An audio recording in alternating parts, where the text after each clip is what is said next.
this is Randall with KravMagaTraining.com. Sitting on my ass, not doing anything. No, I'm just kidding. Actually, what we're going to cover right now is some variations on the get up. Now, I'm assuming that you already know how to do the get up off the ground, but I'm going to cover 3 variations, and each variation is going to go from easiest to most difficult to perform, but it's also going to go from the least effective to the most effective way to do it. So this is what I mean. Here's the first variation, which is, well, first of all, everybody knows what the get up is, but that particular variation, what I'm doing is I'm putting 2 hands on the ground and getting up.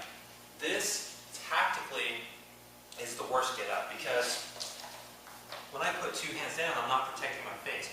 I don't have a hand to block with, I don't have a hand to push my opponent away. But if you're a beginner, you're struggling with the get up, this is definitely the easiest method to learn. So I was just starting with this if you're having trouble with the get up. This allows you to push with both hands, makes it easier to get up. Now once you feel very comfortable with that though, ideally you should only push off with 1 hand. So this hand is always up, protecting myself from my opponent, and I can use this to push away and block with, but I only push with 1 hand. So ideally, this would be a little bit better technique, and then I would get up. Once you get comfortable with that though, a more advanced version to use is to add a retreat step on the get up. So what I mean by that is, I'm still only going to push with 1 hand, but notice I went backwards as I did it.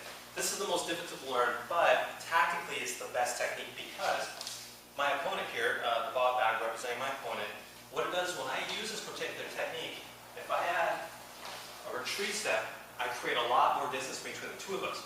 So as I'm getting up and he comes in trying to hit me or pushing me back on the ground, it's going to be more difficult for him to accomplish either of those goals because of the amount of distance I'm creating between the 2 of us.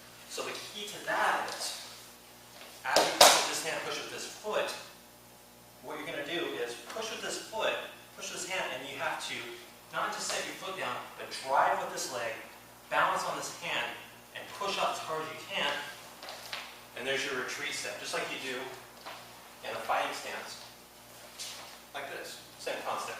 So those are your 3 levels of training. So if you're new, start with 2 hands. If you feel a little comfortable with that, go to 1 hand. And then ideally, once you get really good at it, 1 hand, add a retreat step. Ideally, that's what everybody should be shooting for, and that's tactically the most sound technique.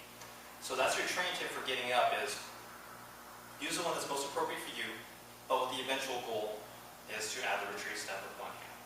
Alright, try it out, enjoy.